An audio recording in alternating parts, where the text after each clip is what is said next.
to be the light of the world. Arise, arise, arise.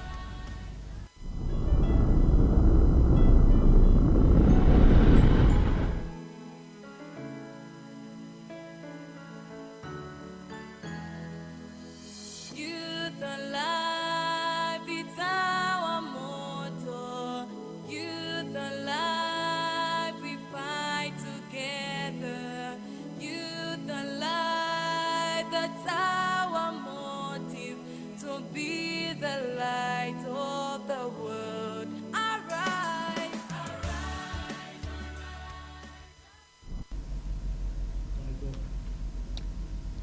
Good morning, viewers. Welcome to today's mental health discussion. Your mental health is a priority, and stigma and discrimination. I'm your host, Ruth Chongo Kawanga, and with me today is Mr. David Katembo from Livingstone University Teaching Hospital. Welcome, Mr. David. Thank you so much, and good morning, viewers. Okay, so I recall to say on the 10th of this month, we had a commemoration of World Mental Health. And I'm sure people out there are wondering, why should we celebrate this day? Why is it important to us? So just shed more light on why we are celebrating this. Oh, great. That's a great question. Now, when you look at mental health, there is a slogan that we use to say there is no health without mental health. Okay. And what that means is that no one can function without their mental health. Okay. Talk about banks, talk about even you people here. For you to function, you need a sound mental health. Therefore, it is worth for everyone else to celebrate World Mental Health Day, because we need to take care of it so that we may be able to function in whichever aspect of life. Okay, so now talking about our mental well-being, what is the relationship between mental health and physical health? Because people are obviously wondering, and we need to understand to say this is the relationship so that we marry them and see how important this mental health is. Thank you so much. So when you look at the mental health and physical well-being, these two are inseparable. Okay. Okay, what affects your mental health can manifest itself in physical form. Example given, when somebody is stressed, they are likely to show temper tantrums, okay, failing to function at work, missing work, or lead to substance abuse. Why? Because they are stressed. Okay.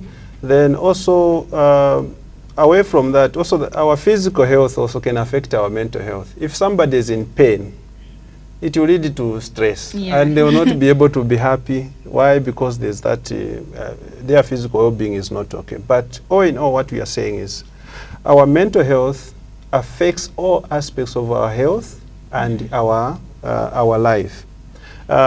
Example which I would also give again is here is somebody who is depressed. If he's married, you find that even the marriage responsibilities will not be able to go on. Why? Because the person cannot function. They have got no motivation to work, no motivation to take care of their children, no motivation to take care of themselves. And they're even thinking of committing suicide in severe cases. So you find that from their mind, it trickles down to their physical health, and they may lose the whole body. Why? Because their mental health is not okay. Okay, so just that, you know, there are people that saying, no, mental health is just people that are running mad, dressed in garbage. What really is this mental health that we're talking about? Because someone out there would be wondering to say, the people that are mentally disabled are those that are picking in the garbage, eating garbage, dressed in very dirty rags. So how would you define mental health?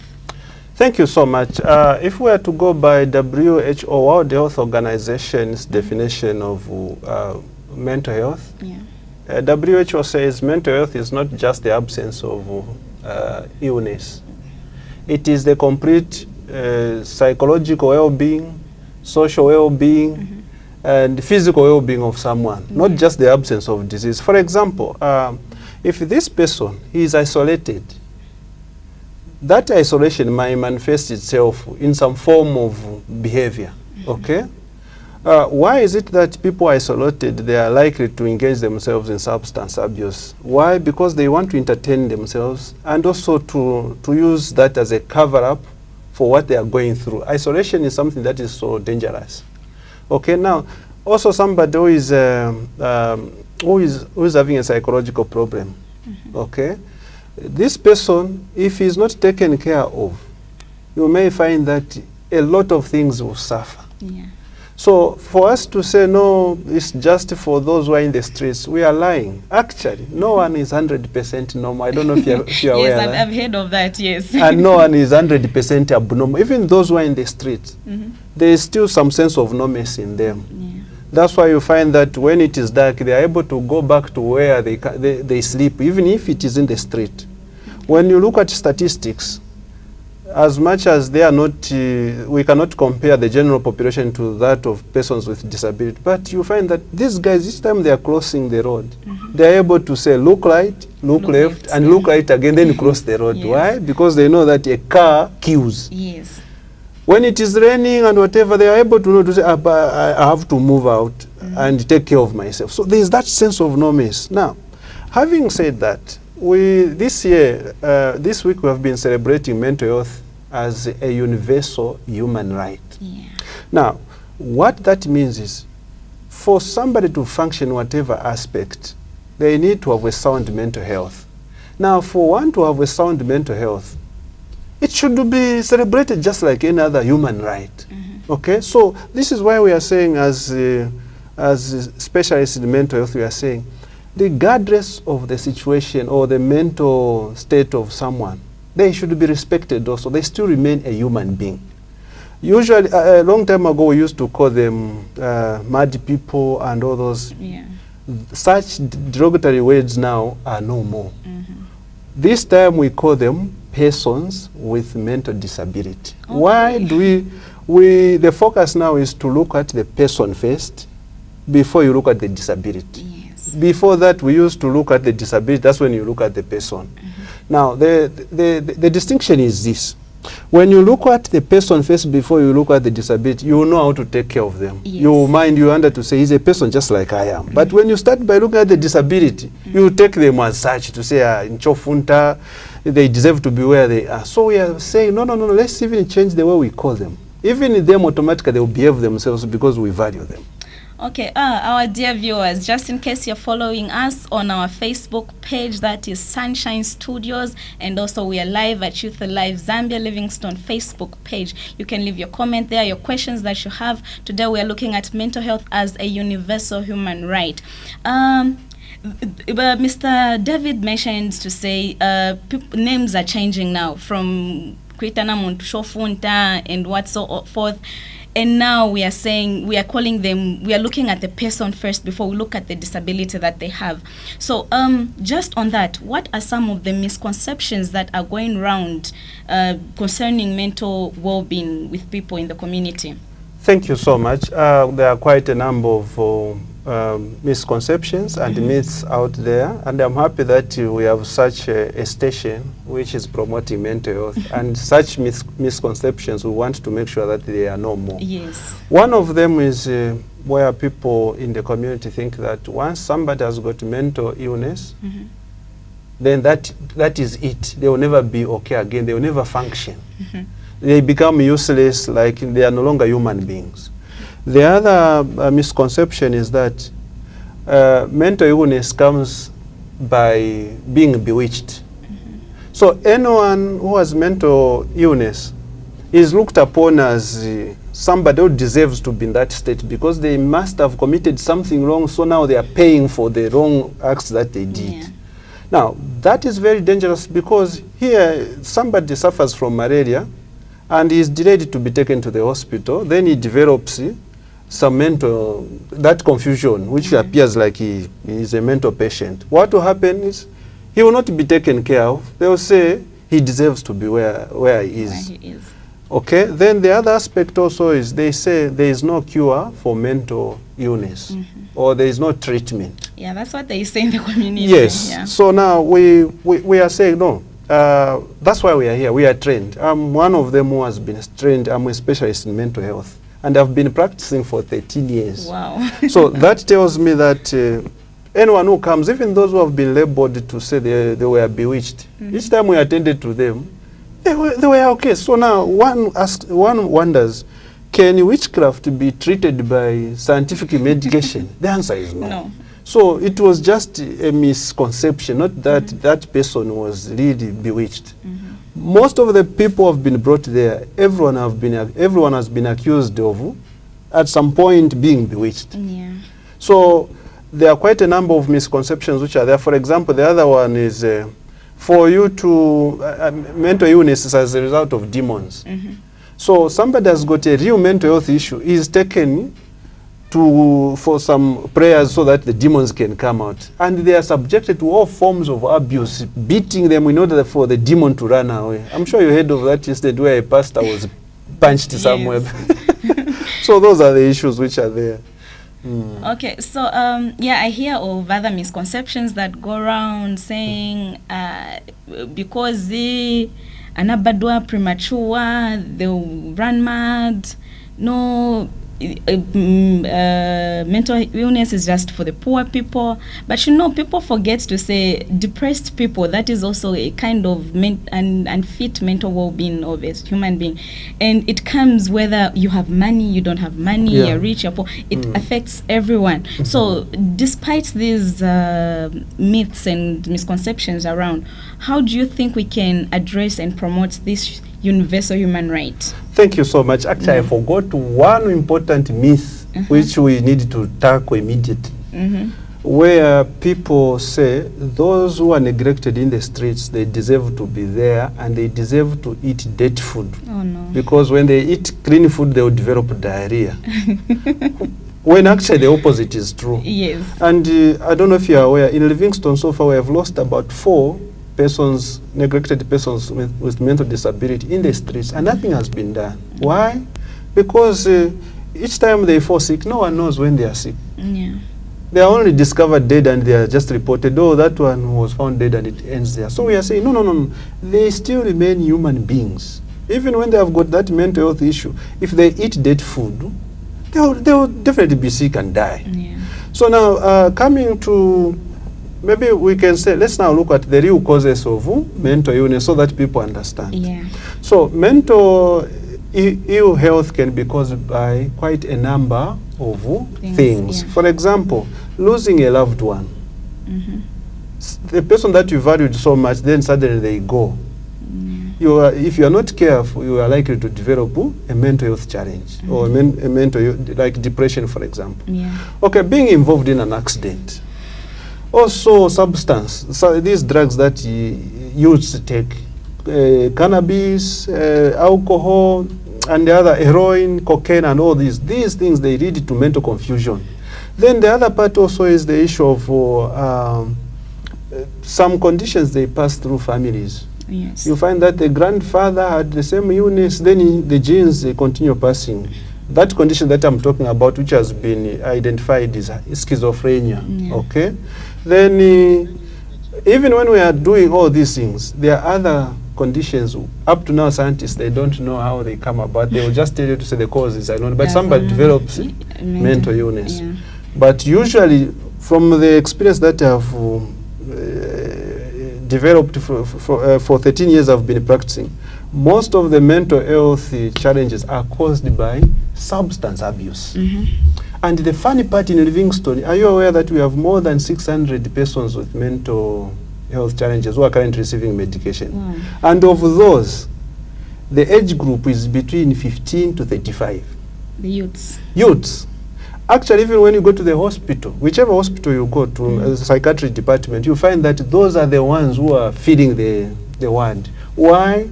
And most of the diagnoses that are being made in such age group is substance abuse. Yeah. So if we can fight substance abuse, then we will fight for good mental health. As you rightly said, as a human right, one of the ways in which we can protect this universal human right is preventing things that lead to mental ill health. That is substance. There should be some control to make sure that youths have no easy access to such substances. Yeah. Yes, and in other ways also education, like the way you are promoting. People are learning to say, okay, oh, this can cause illnesses. And some other infections, malaria, HIV, syphilis, all these can cause illnesses, mental illness, yes. Okay, so in Zambia, how do you think? How do you see the way people access mental health? Is it easily accessible or it's limited? How do you see it since you've been working for 13 years? So tell the people, probably they are wondering to say, where can I access these and where can I find somebody to talk to when I want to talk to someone? Yeah. Thank you so much, madam. The government has done its best to make sure that mental health services are easily accessible. Right now, the government is trying hard to make sure. In fact, it has made tremendous progress to remove barriers that hinder persons with mental health challenges from accessing mental health care services. One of them is previously we used to have challenges with medication. Okay, here's a client who is suffering from mental illness. He comes, there is no medication. But right now, things have improved. Now we have got drugs. Okay, that's very good. At least it's good news for the viewers out there. There is medication at the hospital. Then we used to have, you find only one trained personnel in mental health. And these people are found only at the provincial hospitals. But this time we have got quite a number of staff who have been trained, who are specialized in mental health. So we can see that not only at the hospital, even at the district now we have got some staff who are there. Right now, as speaking in Livingston, we have got a mental health focal point person at the district, and they have clinics, these clinics in every clinic they are having. So wherever you are, a clinic which is near to, just go there. Ask for anyone who is there, they will direct you and they will show you how you can access these services. And please be informed that these services are free. You don't need to be charged to access government services in these clinics. Or even at the hospital when you come, it is free. Why? Because government has already done the work for us. So let's encourage our relatives, bring them there. Do not hide them. Do not change them. Yes, there is witchcraft, but for us we are saying anyone who has got mental illness, they need help. Yes, they really do. Okay, so thank you very much, Mr. David. And our dear viewers, please don't forget to follow us and leave your comment, your question on our Facebook page, that is Sunshine Studios TV on Facebook, and Youth Alive Zambia Livingston page. There's a comment on Facebook. It's saying, this year's theme resonates with all of us. It is a reminder that any one of us has mental health issues and is just the percentage that differs. Just like you said. It continues to say, therefore, we are all employed to embrace mental health awareness and always show support and care to those who are already victims of the common but curable enemy that is among us. So you were saying to say the facilities are very accessible. You find this person is undergoing depression and they don't know it. They don't know who to talk to. Do you have people in the hospital at the psychiatry department that are just specialized to just talking to people? They've not really come for a disorder. They don't have any disorder, but they just looking for someone to talk to. You know, people in the community are scared to come to the hospital and they say, baza kambati nzine ofunta nikaenda kuja kwa department. What are you doing about it to break that barrier that is between the community and the psychiatry department? Because the person out there will be like, but not knowing to say it is accessible to everyone that needs someone to talk to. So how are you breaking that barrier to say people should easily access that and find someone to talk to? Thank you so much. So one of the ways in which we are breaking that barrier is community awareness. Okay. To say mental illness is just like any other illness. You know, HIV, I think 10 years ago, it was difficult for somebody to speak to say, to disclose that I'm HIV positive. They were, you know, discarded like they are not human beings. But as we speak now, people are free to go on air and say, no, I'm HIV positive. I'm taking medication and stuff like that. Why? Because massive community sensitization has been done concerning accepting persons who are recipients of care. Okay. Now, coming to mental health, right now the challenge we are facing as a country is lack of correct information in the community, and the government has really made tremendous progress to ensure that the community has the correct information. If we empower community members with the correct information, they will not look at psychiatry department as with that tag of Chabo Funta. They will look at that as a place where they can receive the help that they need. You know, when you are in pain, you don't even look at the face of the surgeon or the doctor. What you are interested in is the pain to go. Yeah. Why you know that you're going there is for your own good. So we are saying community sensitization is the key, and this is what you're doing. And we're happy that Sunshine TV, you are promoting this thing which you are trying to help the community understand. Away from that, also, suffice to say, as much as government is making tremendous efforts, has made tremendous efforts, but of course, there are other things that are still being put in place. For example, more staff need to be trained, so that at least there are others who can even be in locations other than mental health units where they can attend to any other patients. Yes. Otherwise, so far so good. And even the turn up now, we have seen the increase in the number of persons seeking mental health services. Why? Because of the sensitizations that we have already done and what the district is doing in the communities. So just a bit away from that, you know, we have a lot of non-government organizations right now in Livingstone. Is the government or is the psychiatry department also involved, linked with these organizations to make sure that the young ones in schools that are abusing drugs, that are undergoing different circumstances at home, they are helped in a way? Because you find the kid in school, the schools that we do go to, you find the kid in school is under pressure. Probably there's no food at home, or the parents are struggling, and it's really eating up that child. They can't concentrate. Is there a way that the government is working with these non-government organizations so that if somebody is unable to go to the hospital, like look at the hours that the kids are in school? I'm talking about the kids because youths are mostly affected, and most youths are found either in school or college. So you find a kid is in school from probably 7 to somewhere 16. They need to get home early to go for tuitions. They need to go and help with chores at home. And we have these organizations running in schools. We have the Youth Alive Zambia that is in schools. We have Chongololo clubs. We have Dreams. We have Girls Believe. We have the Jays on Youth Africa. How are you working with those people to make sure that we are at the same goal, to make sure that mental health becomes a universal human right and is respected? So how are you working with them? Thank you so much. That was a great question. When you look at previous, what used to happen is the hospital used to be very much isolated, like it's a referral place. The hospital cannot go to the community. Why? Because it's a referral. But now things have changed now. So the hospital has partnered with the district and the NGOs around to make sure that the mental health services are reached to the community. I'm sure if you were present when Her Worship the Mayor was giving a speech, was it yesterday or on the 10th? On the 10th. The other day. I remember she mentioned something that caught my attention. She said it is government's immediate desire to see to it that government supports NGOs and any other stakeholder who is involved in promoting mental health. Why? Because they have seen that there is still need for community awareness towards mental health. And the other part also is we are grateful to have such a mayor who is very passionate about mental health.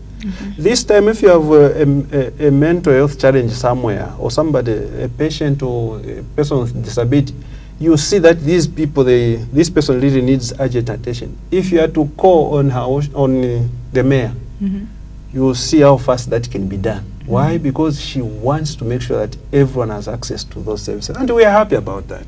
And the district also, now we have got a focal point person who is very active to make sure that the community is aware that now all the clinics are offering such services. So with the Youth Alive Zambia coming on board, like the way you are promoting, already now we are spreading the news to the community to say there are services at the district. Now we want, even in the community, right where you are, you as Youth Alive Zambia, we want to partner to start offering those services right where you are. Yes. Thank you. Okay, so in case you've just joined in, we are looking at mental health being a universal human right.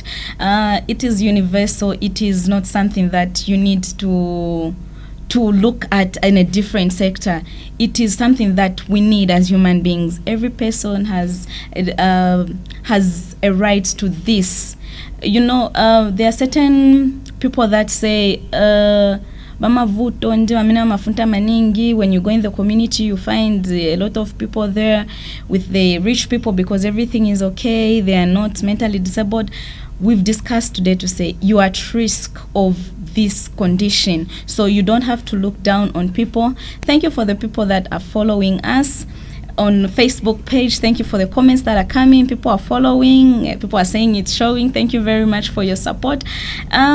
Just to motivate the viewers out there, how can they support this mental health at a home level? We start with the home, we go to the school, the community level. How can they support this universal human right?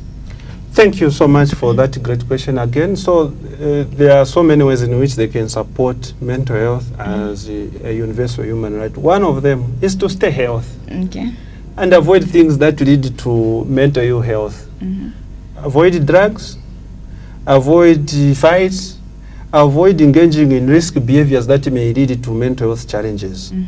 And also understanding that life may not always be the way you want it to be. Yes. Especially among the youths, we are too expectant, or we are expecting too much from ourselves than nature can allow.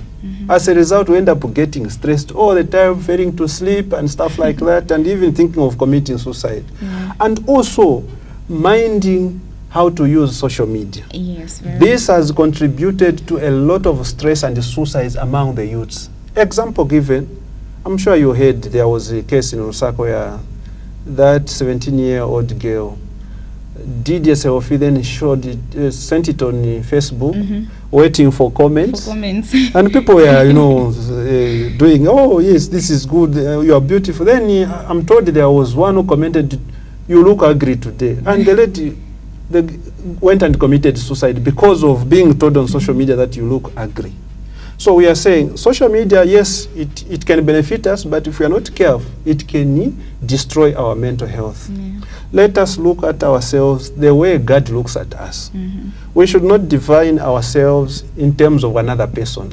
We should define ourselves or look at ourselves the way God looks at us. Yes. Whether you have a phone or not, you still remain a favorable child of God. Yes. So we need to understand those issues. And our relationships, please let us mind the way we handle relationships. There are people who are so into relationships such that if it happens to break a little, it breaks themselves. Yes. Yeah, and people think relationship is just girlfriend, boyfriend, but they forget to say even friendships. When you have a best friend and they just lie to you about certain things, you're broken. That also affects our mental well-being. We should not always forget that, because even our families, the way we interact at workplaces also affects our mental well-being, because people tend to forget to say, kulibe inanishabe buno kunyumba tishabe buno, but at home you're probably not talking to someone, you're not eating well and stuff like that also affects your mental well-being. A request to the government, to the psychiatry department, is when these organizations come on board to request for your help, don't hesitate. I know you're always there, and we appreciate very much to say whenever we call upon you, you're always there to support this, because it starts from little information that we give to the young people, because we are building them at the younger stage.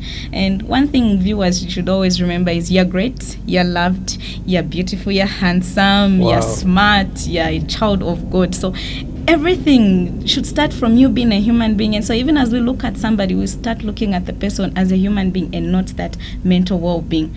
Any last words for our viewers out there? Thank you so much. You have also inspired me. Are you a mental health specialist? I have a paper in mental health. So great. So my last words, every person is great, as you have rightly put it. Yes. Now, let's take it in terms of mental health. This is the truth. You are what you think about. So people should not always be negative about themselves. You know, there are sometimes when we are too mean about ourselves, too strict. Like you should not make a mistake. You should not. No, life should not be lived like that. Understand that making mistakes is part of life, eh? And we should understand ourselves to say, if we are so negative, that negativity, the mind, if it is negative, it interacts with the brain, and the whole body will show that negativity. If you respect yourself in the way you think, and people also respect you, so let us understand that what we think affects our behavior, and our behavior affects the overall being. And our behavior affects the community, and the community affects the nation, and the nation affects the world. The world at large. Yes. Okay. Thank you very much, Mr. David. The youths out there, restrain from using drugs, restrain from having friends that will make you do things that you do not want to, because that is the beginning of your mental breakdown. And the people that are working in big offices, just like he has said, don't be stressed to be perfect. Mistakes is what we learn from, so even mistakes are acceptable. So let's not stress and get depressed over small issues that can be resolved. And remember, no man is an island. You need someone to talk to, reach out. If you can't go to the psychiatry department, we have counseling booths around schools that are being put up by organizations like Youth Alive Zambia that you can go to and find a counselor you talk to. And we also have other organizations like Dreams. You probably have Dreams around in your community. You can also go there. You find people that are going to talk to you. There are so many organizations out there that are looking at supporting you. We've heard the mayor is looking out for us and supporting us. You can go to the mayor's office and just find someone to talk to. Probably you talk to her and she'll be a help, or you might find help with her. So let's not neglect the little things that happen. Little things matter, and it starts from there. When we neglect those little things, our mental well-being will be affected. So be out there and remember to say you're loved, you're great, you're handsome, you're beautiful, you are smart, and you are a child of God. Thank you for tuning in today. See you next week, same time.